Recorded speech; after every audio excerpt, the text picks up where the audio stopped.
Hello viewers, I welcome you all to the YouTube channel of Target Competitive. Today our topic is Vedic Age. तो पिछले topic में हमने देखा था कि इंडस वैली सिविलाइजेशन जब ख़त्म होती है तो कहीं से एक पर्टिकुलर कम्युनिटी एंट्री करते हैं, कहाँ से कैसे, इस पे बहुत सारी थेरीज हैं। जब वो एंट्री करते हैं तो यहाँ पे हड़प्पन सिविलाइजेशन ख़त्म होने की अलग अलग थेरीज हैं।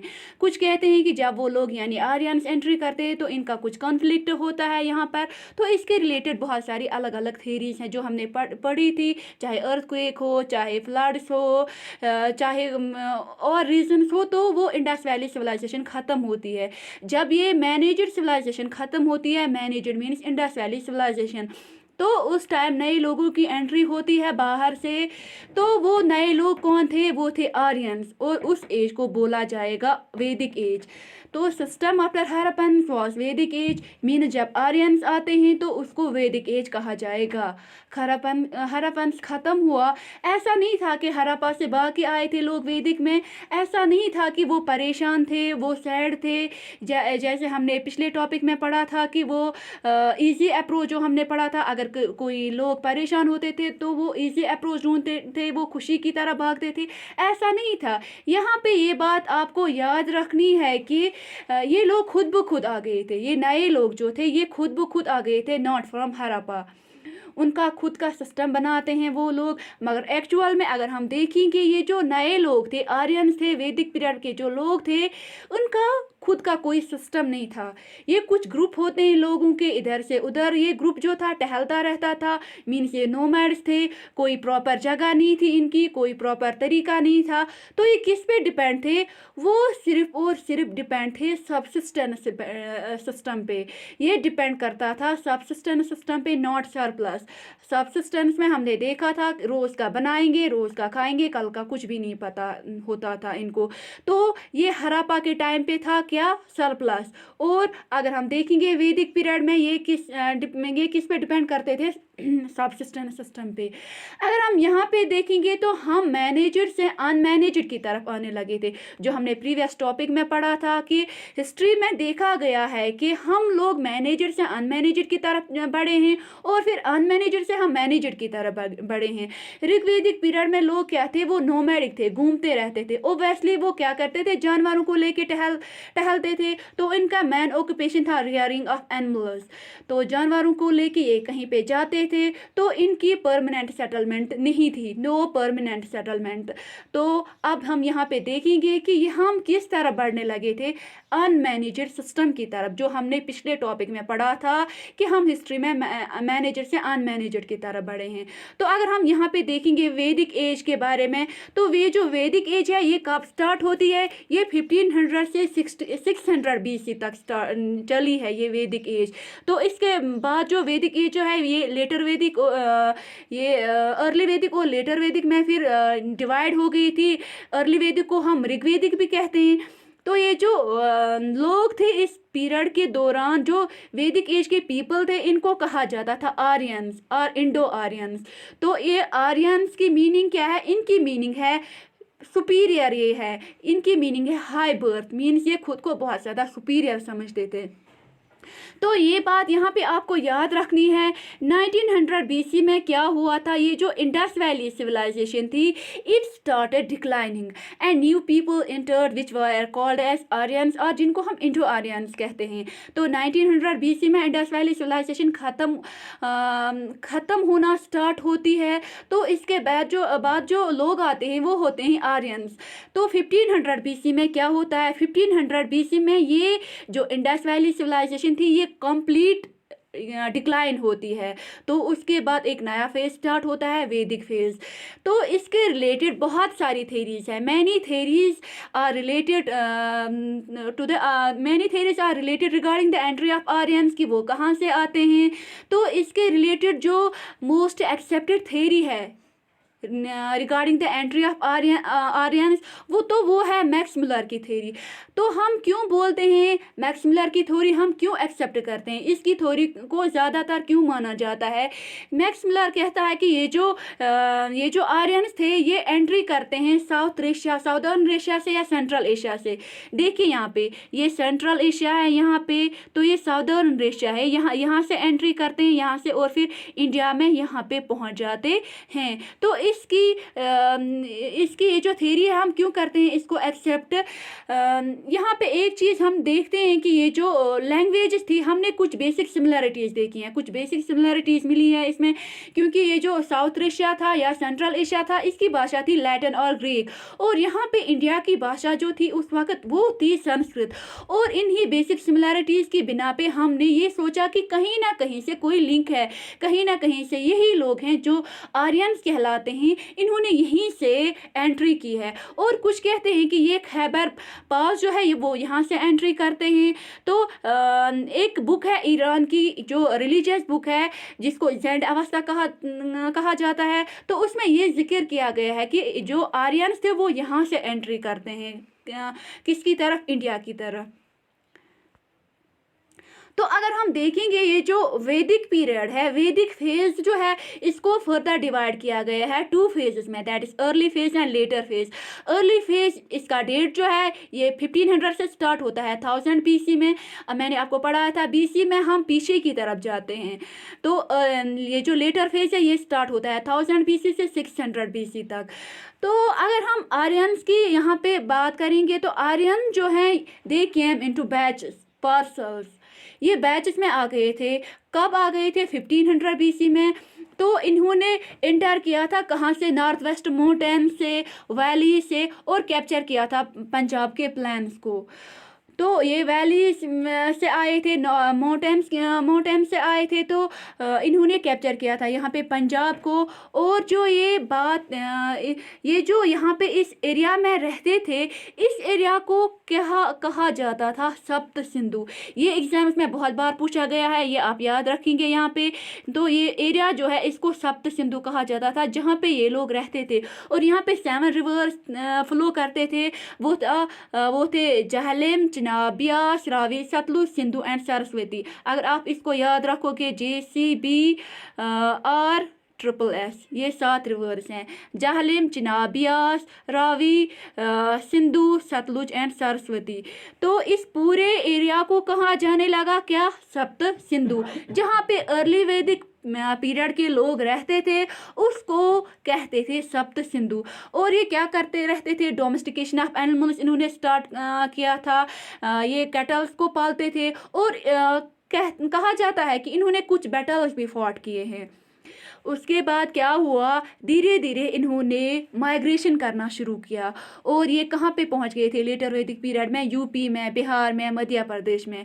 अगर हम यहाँ पे लेटर वैदिक फेज की ये जो इसकी डेट है, अगर हम यहाँ पे ये देखेंगे तो उसका है 1000 से 600 BC तक। फिर ये इन्होंने माइग्रेशन किया था गैंगेटिक प्लेन्स की तरफ, और इस जगह को कहा जाने लगा आर्यावर्ता। अर्ली फेज में सप्त सिंधु, लेटर फेज में आर्यावर्ता। ये इंपॉर्टेंट पॉइंट्स हैं, इनको आप नोट कीजिएगा, जिसको आज प्रेजेंट पाकिस्तान, उत्तर प्रदेश या मध्य प्रदेश या बिहार। और कुछ एविडेंसेस मिली है यहाँ पे कि ये लोग हॉर्सेस का भी यूज़ करते थे, कि हाँ हमें रिमेन्स मिली है जिससे ये पता चलता है कि लेटर वैदिक पीरियड के जो लोग थे ये हॉर्सेस का भी यूज़ करते थे। और यहाँ पे हमें एविडेंसेस मिली है किसकी? क्रीमिएशन की, अंतिम संस्कार। तो अगर आपसे यहाँ पे क्वेश्चन पूछा जाएगा कि ओल्डेस्ट वेद क्या है, तो ओल्डेस्ट वेद है ऋग्वेद। क्या है? ऋग्वेद। हम वो आगे भी पढ़ेंगे। तो ये ऋग्वेद जो है ये अर्ली फेज में लिखा गया, तो लेटर फेज में क्या लिखे गए? फिर यजुर्वेद, सामवेद एंड अथर्ववेद। तो हम थोड़ा सा वेदास के बारे में अब पढ़ते हैं। ये वेदास हैं क्या? वेदास मीन सैक्रेड नॉलेज, पाक नॉलेज जो है। तो सबसे इम्पोर्टेंट ये चीज़ कि हमें इस वैदिक पीरियड के बारे में जो पता चला है, जो नॉलेज मिली है, वो नॉलेज हमें कहाँ से मिली? वो कुछ सैक्रेड टेक्स्ट हमें मिला है, और उसी टेक्स्ट को ही वेदास कहते हैं। जो हमें सैक्रेड टेक्स्ट मिला है उन्हीं सैक्रेड टेक्स्ट को हम क्या कहते हैं? वेदास। और इसी टेक्स्ट में बहुत सी चीज़ें लिखी गई है कि इस पीरियड के लोग किस तरह से अपनी ज़िंदगी गुजारते थे, क्या थी उनकी पॉलिटिकल लाइफ, सोशल लाइफ क्या थी, रिलीजियस लाइफ क्या थी, या उनके रिचुअल्स कैसे थे। इन वेदा से हमें वैदिक एज के बारे में जो लोग थे उनकी पॉलिटिकल लाइफ क्या थी, सोशल लाइफ क्या थी, रिलीजियस लाइफ क्या थी, इसके बारे में हमें पूरी इन्फॉर्मेशन इन वेदास से मिलती है। तो अगर हम आगे देखेंगे, ये जो वेदास हैं इनको फर्दर डिवाइड किया गया है दो में कैटेगरीज। इसकी दो हैं, एक है मंत्रास तो दूसरी है ब्राह्मणास। मंत्रास जो है इनको फर्दर डिवाइड किया गया है 4 में, दैट्स ऋग्वेदा, समवेदा, अथर्ववेदा एंड यजुर्वेदा। तो अगर हम ब्राह्मणास की बात करेंगे, ये जो 4 वेदास यहाँ पे लिखे गए हैं इनकी एक्सप्लेनेशन दी गई है किधर, ब्राह्मणास में। जो 4 वेदा, चाहे ऋग्वेदा, समवेदा, अथर्ववेदा एंड यजुर्वेदा है, इनकी एक्सप्लेनेशन दी गई है ब्राह्मणास में। और ब्राह्मणास जो है इसकी सब कैटेगरी है उपनिषद। उपनिषद में 108 ये हाइमस हैं। तो उपनिषद जो है ये फिलोसफिकल टेक्स्ट है। ये बात यहाँ पे आपको याद रखनी है। फिलोसफिकल टेक्स्ट में ये किसके बारे में लिखा गया है, क्या लिखा गया है इसमें, it talks about the origin of the world, दुनिया का ओरिजिन, शुरू कैसे हुआ दुनिया, सोल, रूह के बारे में, या mystery of the nature, nature का रहस्य, रहस्य क्या है कुदरत का, इसके बारे में यहाँ पे लिखा गया है। किसमें, वेदांता में। ये फिलोसफिकल टेक्स्ट है। उपनिषद का दूसरा नाम है वेदांता। ये पॉइंट इंपॉर्टेंट है, ये नोट कीजिएगा आप। तो अगर हम मंत्रास में देखेंगे, ये जो 4 वेदास है, ऋग्वेदा, समवेदा, अथर्ववेदा, यजुर्वेदा प्लस ब्राह्मणास, इसको एक वर्ड दिया गया है और वो वर्ड है श्रुति। श्रुति क्या है, श्रुति की मीनिंग है भगवान की आवाज़, वो आवाज़ जिससे वेदास लिखे गए हैं। 4 वेदास और Brahmanas, 4 Vedas plus Brahmanas is equal to shruti. Shruti 1 word है और इस 1 वर्ड की मीनिंग है क्या, भगवान की आवाज़, और इसी आवाज़ से वेदास लिखे गए। तो अगर हम यहाँ पे लेटर वैदिक एज के बारे में देखेंगे, सोर्सेस क्या है लेटर वैदिक एज में, अथर्ववेदा, समवेदा, यजुर्वेदा। तो अर्ली फेज में क्या है, अर्ली फेज में ऋग्वेद है, ये यहाँ पे याद रखेंगे आप। अर्ली फेज में ऋग्वेद, लेटर फेज में अथर्ववेद, समवेद एंड यजुर्वेद। तो एपिक्स लिखी गई थी किस, रामायण और महाभारत की, कहाँ पे, लेटर वैदिक फेज में। अब हम यहाँ पे पॉलिटिकल ऑर्गेनाइजेशन का थोड़ा सा पढ़ेंगे। जो वैदिक एज थी इनकी पॉलिटिकल ऑर्गेनाइजेशन कैसी थी, तो हमने देखा था कि किस तरह इंडस वैली सिविलाइजेशन ख़त्म होती है और वैदिक एज स्टार्ट होती है। Now we will see political organisation of Vedic age. तो वैदिक एज में हम ये देखेंगे कि इनकी पॉलिटिकल ऑर्गेनाइजेशन क्या थी। जो इसमें सबसे बेसिक पॉलिटिकल यूनिट था वो थी फैमिली। फैमिली या जिसको हम कुल भी कहते हैं, ये बेसिक यूनिट है। और जो हेड है इसका, उसको कुलापा भी कहते हैं। इंपॉर्टेंट पॉइंट नोटेड, फैमिली दूसरा नाम कुल, ये बेसिक यूनिट है और हेड वाज कॉल्ड कुलापा। तो ये जो बहुत सारी फैमिलीज है ये ग्रामा बनाती थी, बहुत सारे ग्रामा, ग्रामा मीन्स विलेज, ये बहुत सारे फैमिली जब मिलती थी ये ग्रामा बनाते थे, ग्रामा मीन्स विलेज, बहुत सारे विलेज मिलते थे ये बनाते थे विशु, विशु मीन्स ब्लॉक्स, और बहुत से ब्लॉक्स बनाते थे ट्राइब। क्या बनाते थे, ट्राइब, वो हम आगे पढ़ेंगे। तो ये जो ग्रामा है इसको विलेज कहा जाता था, और विशु का जो हेड था उसको कहा जाता था विषयापति। विषयापति किसका, विशु का हेड, उसको कहा जाता था विषयापति। और जो ये ट्राइब था, ट्राइब को हम जन भी कहते थे, ट्राइब को हम जन भी कहते थे। तो इसके बाद क्या हुआ, ये जो ट्राइब, बहुत सारी ट्राइब्स मिल गई, तो ऐसे ही बहुत सारी ट्राइबल किंगडम्स हुआ करती थी। कुछ किंगडम्स थे जिनको ट्राइबल किंगडम्स कहा जाता था, जैसे यादू किंगडम, बर्ता किंगडम एट्सेट्रा एट्सेट्रा। इन किंगडम्स का जो चीफ हुआ करता था वो कहलाता था किंग या राजन। जो बहुत सारी ट्राइबल किंगडम्स हुआ करती थी उनको, उनका जो राजा था उसको कहा जाता था किंग और राजन। तो ये राजन जो था, he was the protector of the tribe, the leader of the war. यहाँ पे आप एक बात याद रखेंगे, पहले ऑफ अर्ली वैदिक पीरियड में हमने क्या देखा, जो लोग थे वो टहलते रहते थे। They were nomads, cattle rearing, खाने के लिए रोज सर्च करना, नो टेक्निक्स। दो but when these people began jointly to live at some place, तो वो अलग टाइम पीरियड आया। मैंने आपको बोला ये जो वैदिक पीरियड है इसको 2 फेजेस में डिवाइड किया गया है, दैट्स अर्ली वैदिक फेज एंड लेटर वैदिक फेज। अर्ली वैदिक को हम ऋग्वैदिक पीरियड के नाम से भी जानते हैं। तो अर्ली वैदिक पीरियड में लोग क्या थे, नोमैडिक थे, उनका मेन काम था कैटल रेयरिंग, खाने के लिए सर्च करना, कोई टेक्निक नहीं थी। तो फिर क्या हुआ, लेटर वैदिक पीरियड में जब ये लोग एक जगह पे रहने लगे तो उनका मेन ऑक्यूपेशन बन गया था एग्रीकल्चर। तो वो अलग टाइम पीरियड आया कि जब ये लोग अपना शुरू करते हैं, अपनी ये एक जगह पे रहते हैं, सेटलमेंट इनकी होती है, एग्रीकल्चर करना स्टार्ट करते हैं, तो उसको लेटर वैदिक एज बोला जाएगा। ये बात आप यहाँ पे याद रखेंगे, उसको लेटर वैदिक एज बोला जाएगा। जब ये रहने लगे तो उन्होंने छोटे छोटे ग्रुप बसा लिए। अब ये एक जगह पे रहने लगे तो इन्होंने छोटी छोटी जगहें भी बसा ली, तो इनको बोला जाने लगा जनपद। पद मीन्स पोस्ट, कोई जगह, जैसे कोई पोस्ट फिक्सड होती है, तो इन लोगों को जैसे इन्होंने जो छोटी छोटी जगह बसा ली तो इन को यहाँ पे कहा जाने लगा पद। जब ये अपनी जगह पे रहने लगे तो परमानेंट सेटलमेंट हो गई, तो बोला गया जनपद। तो उस टाइम को लेटर वैदिक एज कहा जाता है। ये एज जानी जाने लगी किस नाम से, लेटर वैदिक एज। अब ये लोग जब इनकी परमानेंट सेटलमेंट हो गई, एक जगह पे रहने लगे, एग्रीकल्चर करना, ये एग्रीकल्चर करते हैं, तो अब ये लोग टहल नहीं सकते, मीन्स इनकी प्लेस फिक्सड हो गई। पहली क्या थी इनकी ऑक्यूपेशन कैटल रेयरिंग। अब ये नहीं था, अब जगह फिक्स थी। पहले वाले टाइम में यानी ऋग्वैदिक टाइम में, अर्ली वैदिक फेज में क्या था, उस टाइम ज़्यादा ताकतवर किसको समझा जाता था, जिसके पास ज़्यादा कैटल्स हुआ करते थे, जानवर हुआ करते थे। लेकिन अब अगर हम if we talk of later Vedic period, वहाँ पे लोग एक जगह पे रहने लगे। जब एक जगह पे रहने लगे तो मेन ऑक्यूपेशन क्या बनी, वो बनी एग्रीकल्चर। तो यहाँ पे ये बात आप याद रखेंगे, ये नोट करेंगे रीज़न क्या हुआ था इसका, कि एग्रीकल्चर ऑक्यूपेशन लोगों ने क्यों अपनाया, क्यों लोग एग्रीकल्चर के साथ वाबस्ता हो गए। इस पीरियड में आयरन मिल गया था, तो हल बन गया और इसी से खेती हो गई, फिर लोग सेटल हो गए एक ही जगह पे, means they shifted from cattle rearing to agriculture. अब क्या हुआ, आप मान लो ये जो जनपद थे, मैंने बोला आपको ये जनपद, आप एक जगह पे रहने लगे, पद जन का नाम पड़ गया फिर जनपद। ये आप मान लो कि ये एक डिस्ट्रिक्ट जैसा होता था।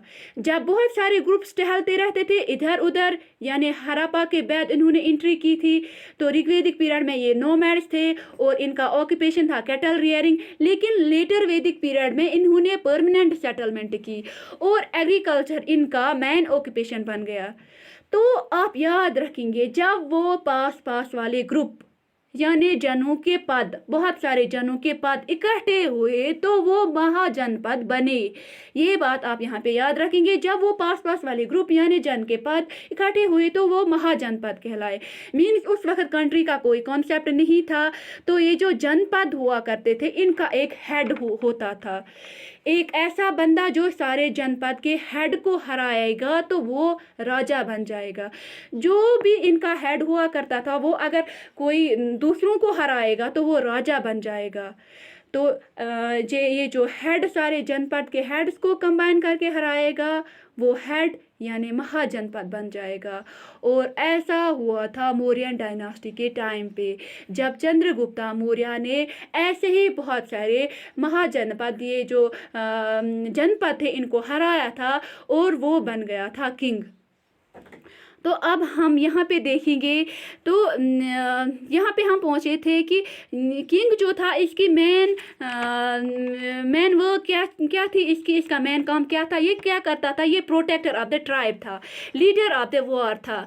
तो और क्या थी, मोनार्की टाइप, किसमें ये थी मोनार्की टाइप। फिर लेटर वैदिक फेज में मोनार्की टाइप मीन्स राजशाही। जैसे हम अगर आज इंडिया की बात लेंगे, हम आज डेमोक्रेटिक हैं, रिपब्लिक हैं, तो मोनार्की में हम देखेंगे राजा के बाद उसका बेटा राजा बन जाएगा। मीन सक्सेशन जो थी दैट वाज हेरिडिटरी। और बादशाह जो था वो सलाह लेता था, किसी डिसीजन में उसको सलाह देनी होती थी, और वो बनता था पुरोहित और प्रीस्ट। प्रीस्ट जो था इसको वैदिक एज में बहुत सारी इंपॉर्टेंस दी जाती थी। ये असिस्ट करता था, हेल्प करता था किंग को मैनी मैटर्स में, जो भी इसको खास फैसले लेने होते थे ये इसकी हेल्प करता था। ये पुरोहित जो है ये किंग की हेल्प करता था।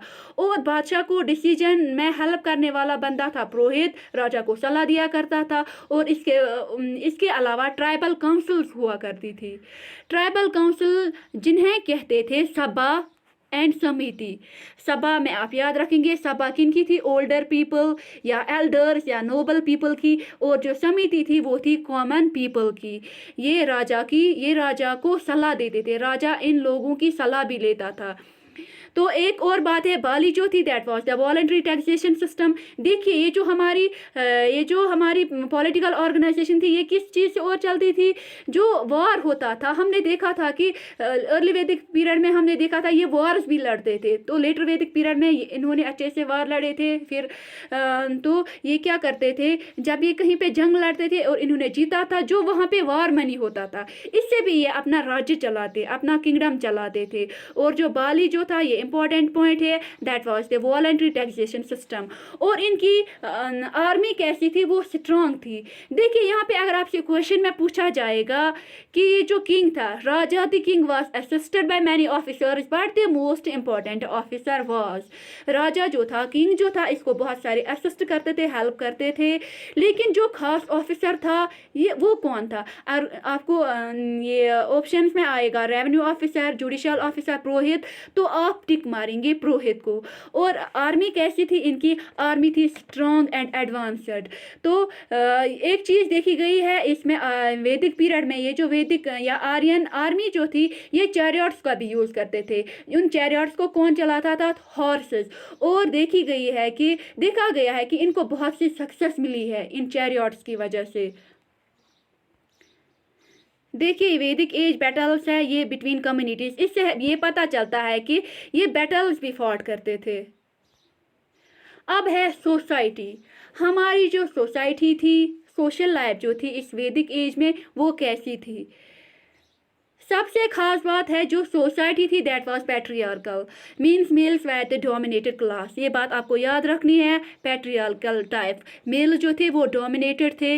तो अगर हम शादी की बात करेंगे, if we talk of marriage, monogamy was practised. Monogamy means एक शादी, वन मैरिज। तो अगर हम देखेंगे ये जो रिच क्लास होता था, ये जो रिच पीपल थे, रॉयल क्लास थे, वो पॉलीगैमी भी करते थे, मींस एक से ज़्यादातर शादी। लेकिन ये जो आमतौर पे जो जनता थी, जो लोग थे, वो मोनोगैमी प्रैक्टिस करते थे, मींस एक शादी वो प्रैक्टिस करते थे। और ये जो पॉलीगैमी थी ये प्रैक्टिस करते थे कौन, रॉयल क्लास। और सबसे अच्छी बात, विडो मैरिज का सिस्टम था उस टाइम में, चाइल्ड मैरिज सिस्टम नहीं था, नो सती प्रथा। लेकिन ये जो लोग थे इस वैदिक सोसाइटी के, वैदिक पीरियड के जो लोग थे, these people were very found of food, dance, music, dresses. ये चैरियट रेसेस के बहुत ज़्यादा शौकीन थे, हॉर्स रेसेस के बहुत ज़्यादा शौकीन थे। फिर धीरे धीरे क्या हुआ, सोसाइटी 3 हिस्सों में, 3 क्लासेस में बट गई। किन 3 क्लासेस में, पहले थे प्रीस्ट जिनको पुरोहित कहा जाता था, जो ज़्यादातर रिलीजियस मैटर्स के साथ रिलेट होते थे। दूसरे थे क्षत्रियाज, वेरियाज, जिनको योद्धा भी कहा जाता है, जो जंग के साथ थे। और तीसरी थी वेश्याज, कॉमन पीपल या मर्चेंट्स या ट्रेडर जिनको कहा जाता था। लेकिन जैसे ही वक्त बीता, वक्त गुजरने के साथ साथ क्या हुआ, एक और क्लास बन गई, वो थी शूद्रा और दास। तो अब हम देखेंगे वो आगे कि जब अर्ली वैदिक पीरियड था तो तब ये वाले लोग जो थे, जो नीचे तबके के लोग थे, इन्होंने उतना ज़्यादा सफ़र नहीं किया था। लेकिन जब ये ऋग्वैदिक पीरियड का सेकंड फेज आता है और ये जो लेटर वैदिक फेज है वो आता है, तो इस पीरियड में इन शूद्राओं ने बहुत ज़्यादा सफ़र किया था। और ये क्वेश्चन भी पूछा गया है, इम्पोर्टेंट है, वर्ना मीन्स कलर। अगर आपसे क्वेश्चन में पूछा जाएगा, ये एसएससी में पूछा गया है, वर्ना मीन्स कलर। अगर आपसे ऑप्शन में पूछा जाएगा कास्ट, कलर, सोशल स्टेटस, तो आप किसको टिक करोगे, कलर को। तो अगर हम यहाँ पे देखेंगे ब्राह्मण ये किसके साथ रिलेटेड थे? ये हायर कास्ट थे, these were priests and scholars. अगर हम यहाँ पे क्षत्रियास की बात लेंगे, ये क्या थे? सोल्जर्स एंड वेरियर्स, योद्धा थे। अगर हम यहाँ पे वैश्यास की बात करेंगे, ये मर्चेंट्स थे या प्रोफेशनल्स थे। अगर हम यहाँ पे शूद्रास की बात करेंगे, ये लो कास्ट के साथ थे, और ये क्या थे? सर्वेंट्स। लेकिन ये जो आपको याद रखनी है, अर्ली वैदिक पीरियड में इन्होंने सफ़र नहीं किया था। किन्होंने? शूद्रास में। लेकिन लेटर वैदिक पीरियड में इन्होंने बहुत ज़्यादा सफ़र किया, वो हम आगे पढ़ेंगे। फिर कैसे बुद्धिज़्म और जैनिज़्म की तरफ गए, वो हम आगे पढ़ेंगे जब हम अर्ली वैदिक फेज और लेटर वैदिक फेज में डिफ्रेंशिएट करेंगे। अब है इकोनॉमिक एस्पेक्ट, इनकी इकोनॉमी कैसी थी? तो इकोनॉमी इनकी थी, ये कैसे ट्रेड करते थे? Barter system. जो ये अर्ली वैदिक पीरियड में भी ये बार्टर सिस्टम का यूज़ करते थे, ये लेटर वैदिक पीरियड में भी, ये हमने इंडस वैली सिविलाइजेशन में भी देखा था। तो लोग कैसे थे? और लोग थे सेमी नोमैडिक, मतलब दोनों तरह की एक्टिविटीज़ करते थे। बहुत देवर पास्टोरल या चरवाहे, एग्रीकल्चर के साथ भी ये थे। दूसरी चीज़ें कैटल रियरिंग या डोमेस्टिकेशन ऑफ एनिमल्स भी करते थे। और सबसे इम्पॉर्टेंट चीज़ जो है, सबसे इम्पॉर्टेंट जानवर जो था, वो क्या थी? वो थी cow. Cow was the most important animal during Vedic period. और हमें ये एविडेंस भी मिला है कि ये शीप और हॉर्सेस का भी यूज़ करते थे। देखिए, अगर इनको किसी को गिफ्ट देना होता था, ज़्यादातर तब प्रीस्ट को गिफ्ट दिया जाता था या किंग को गिफ्ट दिया जाता था, तो वो उसको गिफ्ट में दिया जाता था, ना कि गोल्ड कॉइन, या तब वहाँ पे करेंसी भी नहीं थी, तो ये देते थे किसको? काऊ को एज ए गिफ्ट। लेकिन अगर एक और ज़रूरी चीज़ यहाँ पे थी कि अगर ट्रांजैक्शन बहुत बड़ा होता था, बहुत बड़े ट्रांजैक्शन के लिए गोल्ड कॉइन्स का भी इस्तेमाल करते थे। Otherwise they use it cow. Cow was use as gift. आप यहाँ पे एक बात याद रखेंगे, iron was invented during the later वैदिक एज। और लेटर वैदिक एज में हमने पॉटरी का भी यूज़ किया एट ए लार्ज स्केल। और जो मोस्ट डिस्टिंक्टिव पॉटरी थी इस पीरियड की, उसको कहा जाता है पेंटेड ग्रेवियर, PGW, पेंटेड ग्रेवियर। अब हम यहाँ पे रिलीजन की बात करेंगे। रिलीजन कैसा था? वैदिक पीरियड के जो लोग थे, वैदिक टाइम था, इनका रिलीजन कैसा था? तो ये वर्शिपर ऑफ नेचर थे, या क्या कहते हैं हम, जहाँ पे भी ये नेचर कोई अच्छी नेचर के रिलेटेड कोई ये चीज़ देखते थे, ये उसको पूजना करना स्टार्ट करते थे। चाहे फायर हो, चाहे पानी हो, ये उसको पूजते थे। और जो प्रीडोमिनेंट गॉड था वो था मेल गॉड। आगे हम देखेंगे कि इन्होंने क्या किया था। ये जो गॉड थे इन्होंने इनको क्लासिफाई किया था 3 बेसिस पे। पहले थे टेरेस्ट्रियल गॉड्स। टेरेस्ट्रियल गॉड्स में अग्नि और पृथ्वी आते हैं। फिर है इंटरमीडिएट गॉड्स। इंटरमीडिएट गॉड्स में इंद्रा, जिसको कहा जाता है God of strength, rain and thunder. दूसरा गॉड था रुद्र। और लास्ट वन वाज यमा, गॉड ऑफ डेथ। ये बात आपको याद रखनी है, यहाँ पे नोट कीजिए इसको। इंद्रा एंड अग्नि जो अग्नि और इंद्रा जो थे, इन्होंने अपनी इंपॉर्टेंस खो दी थी। They lost their importance. कहाँ? लेटर वैदिक पीरियड में। और लेटर वैदिक पीरियड में प्रजापति जो है, इसको ज़्यादातर पूजा जाने लगा। ये यहाँ पे लोग जो थे वो प्रजापति को पूजने लगे थे। अगर हम अर्ली वैदिक पीरियड की बात करेंगे, उसमें अग्नि, पृथ्वी, इंद्रा, रुद्रा। लेकिन ये इसमें लेटर वैदिक पीरियड में अग्नि और इंद्रा ने अपनी इंपॉर्टेंस खो दी थी। देखिए, जो अग्नि थी, जैसे हम आज भी देखते हैं, अग्नि के फेरे लिए जाते हैं, अग्नि पूजी जाती है। तो ये उस टाइम से क्या थी? ये उस टाइम से ये गॉड जो था, इसको पूजा जाता था। और पृथ्वी भी था, terrestrial God means important God भी था। इंटरमीडिएट गॉड में इंद्रा, इसको गॉड ऑफ स्ट्रेंथ, ये पूछा गया एग्जाम में।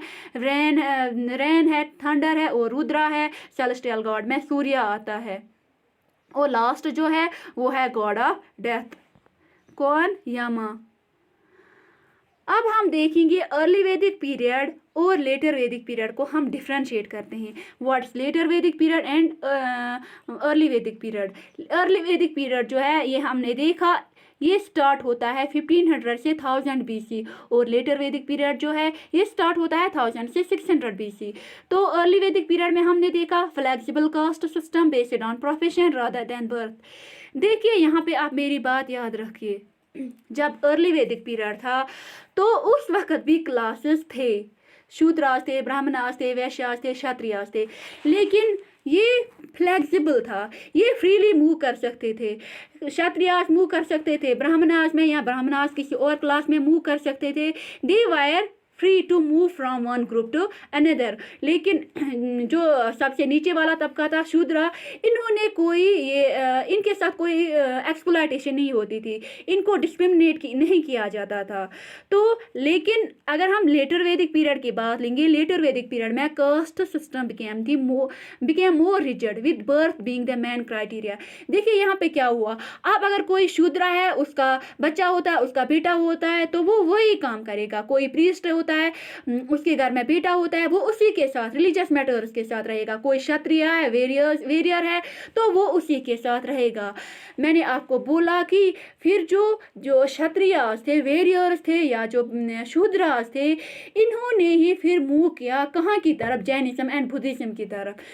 देखिए क्या होता है कि जब अर्ली वैदिक पीरियड में इनके साथ कोई एक्सप्लॉयटेशन नहीं होती थी, कोई डिफरेंस नहीं होता था, कोई डिस्क्रिमिनेशन नहीं होती थी, तो ये क्यों इजी अप्रोच करते जो हमने प्रीवियस टॉपिक में पढ़ा, इजी अप्रोच। जब भी इंसान को कहीं से कोई मुश्किल होती है, जब भी इंसान को कोई मुश्किल का सामना करना पड़ता है, तो वो किस चीज़ की तरफ अप्रोच करता है, आसान आरामदायक वे, जो हमने प्रीवियस टॉपिक में पढ़ा।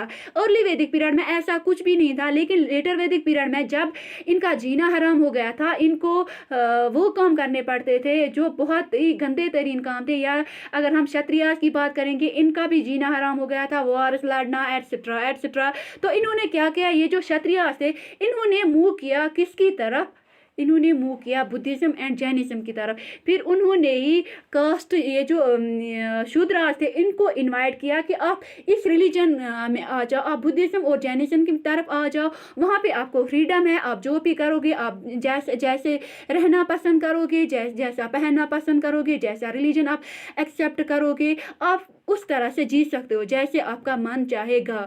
तो यही वजह है कि जो कास्ट सिस्टम था, यही वो वजह बनी जिस वजह से क्षत्रियास जो थे, वेरियास योद्धा जो थे, या शूद्रा जो थे, इन्होंने मूव किया किसकी तरफ, जैनिज्म एंड बुद्धिज्म की तरफ। ये हो गई एक डिफरेंस।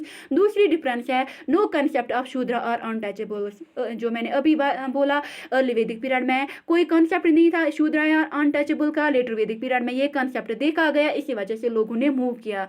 तो rigid caste system was not seen in early वैदिक पीरियड, यहाँ पे रिजिड कास्ट सिस्टम देखा गया। इसमें वुमेन जो थी, इन्होंने इक्वल स्टेटस एंजॉय किया, चाहे विडोरी मैरिज हो, चाहे हम कहेंगे ये जो नाबालिग होते थे, इनकी शादियाँ नहीं होती थी। मीन्स कि ये जो वुमेन थे, ये एजुकेशन भी हासिल कर सकते थे, लेकिन इसमें वुमेन का स्टेटस क्या हो गया था, रिड्यूस हो गया था। इसमें हम देखेंगे joint family system was not seen, लोग ज़्यादातर नोमैड्स थे। यहाँ पे क्या देखा गया, लोग एक जगह पे रहने लगे, तो यहाँ पे जॉइंट फैमिली सिस्टम देखी गई। यहाँ पे early Vedic society was pastoralistic and semi nomadic in nature, ये ज़्यादातर एक जगह से दूसरी जगह पे रहते थे, जानवरों को लेके टहलते थे। यहाँ पे क्या हो गया, ये सेटल हो गए थे एक जगह पे, और इनका मेन काम क्या था, वो था एग्रीकल्चर। तो अर्ली वैदिक पीरियड में हमने देखा बार्टर सिस्टम ज़्यादातर था, इसमें भी हमने देखा बार्टर सिस्टम था, लेकिन अब ये यूज़ करने लगे थे क्या, गोल्ड और सिल्वर कॉइन्स को, और उस टर्म को कहते हैं कृष्णाला। ये इंपॉर्टेंट पॉइंट है, जब ये यूज़ करने लगे थे गोल्ड एंड सिल्वर कॉइन्स, तो उस टर्म को कहा जाता था कृष्णाला। तो मैंने आपको अभी बोला ऋग्वेदा जो है ये अर्ली वैदिक पीरियड में था लिखा गया ये टेक्स्ट। तो ये जो लेटर वैदिक पीरियड है, इसमें यजुर्वेदा, सामवेदा एंड अथर्ववेदा। तो कॉमन पीपल जो थे, ये समिति में अपना किंग बनाते थे, इलेक्ट करते थे। लेकिन यहाँ पे क्या है, democratic system declined and absolute monarchy emerged. जो हमने अभी बोला, किंग का बेटा ही किंग बनेगा। तो इसमें हम देखेंगे कि गुरुकुल सिस्टम इसमें था अर्ली वैदिक पीरियड में, तो इसमें भी गुरुकुल सिस्टम था। तो this was all about early वैदिक पीरियड। तो अब हम इसके क्वेश्चंस देखेंगे जो प्रीवियस एग्जाम्स में आए हैं। द टर्म आर्यंस मीन्स, पहला क्वेश्चन जो एसएससी में पूछा गया है, speech group, nomadic people, superior race, none. तो अगर हम आर्यंस की बात देंगे, मैंने आपको अभी बोला ये खुद को बहुत सुपीरियर समझते थे, तो इसका ऑप्शन सी आंसर है। Iron was invented during, which period, किस पीरियड में आयरन को इन्वेंट किया गया था? Mesolithic age no, neolithic age no, Indus valley civilization no. तो इसका आंसर है लेटर वैदिक age. The cow was an important form of wealth in, गाय को कब माना गया था, कब इसको ज़्यादा इम्पोर्टेंस दी गई थी, ये हमने अभी पढ़ा। कब? ऋग्वेदिक एज, लेटर वैदिक एज, पोस्ट वैदिक एज, इपिक एज। ऋग्वेदिक एज जब मैंने बोला था, ये काउ जो थी ये ज़्यादातर गिफ्ट एज ए गिफ्ट दी जाती थी। फिर बड़े ट्रांजेक्शन्स के लिए गोल्ड कॉइन्स का भी इस्तेमाल करते थे। लेटर वैदिक पीरियड में हमने देखा इन्होंने गोल्ड और सिल्वर कॉइन्स का भी इस्तेमाल किया। ये एसएससी में पूछा गया है ये क्वेश्चन। अब question number 4, which is correctly matched, इनमें से कौन करेक्टली मैच किया गया है? ब्राह्मण्स, इनको प्रीस्ट्स भी कहते हैं। क्षत्रियाज, ये अपर क्लास को सर्व करते थे। वैश्याज, ये वेरियर्स थे। शूद्राज, ये ट्रेडर्स जो थे। अगर हम यहाँ पे देखेंगे, ब्राह्मण्स, इनको प्रीस्ट्स भी कहते थे, ये सही है। क्षत्रिय जो थे ये अपर क्लास को सर्व नहीं करते थे, ये थे वेरियर्स। तो शूद्राज जो थे ये सर्व करते थे अपर क्लासेस को, और वैश्याज जो थे ये ट्रेडर्स थे, common people. Question number 5, which God was not worshipped bye Aryans in the Rigvedic period, हमने अभी पढ़ा रिलीजन के बारे में। तो कौन सा भगवान था जो ऋग्वेदिक पीरियड में वर्शिप नहीं किया जाता था? इंद्रा भी वर्शिप किया जाता था, अग्नि भी वर्शिप की जाती थी। ये अग्नि मीन्स आग का भगवान। तो सूर्या देवा, सूर्या भी हमने देखा सेलेस्टियल गॉड में। तो शिवा जो है इसको पूजा नहीं जाता था। इंद्रा भी, अग्नि भी, सूर्या देवा। जो इंद्रा मैंने बोला था, अग्नि मैंने बोला था, वो उन्होंने लॉस्ट की थी इंपॉर्टेंस किस में? लेटर वैदिक पीरियड में। तो Vedanta was the another name of Vedanta. वो कितने बोले थे मैंने? 108। तो Vedanta was the another name of Upanishad, Veda, Samveda, Gita. Vedanta मैंने बोला था उपनिषद का दूसरा नाम है। तो this was all about Vedic period. अब नेक्स्ट लेक्चर में मिलते हैं, तब तक के लिए बाय बाय, खुदा हाफिज।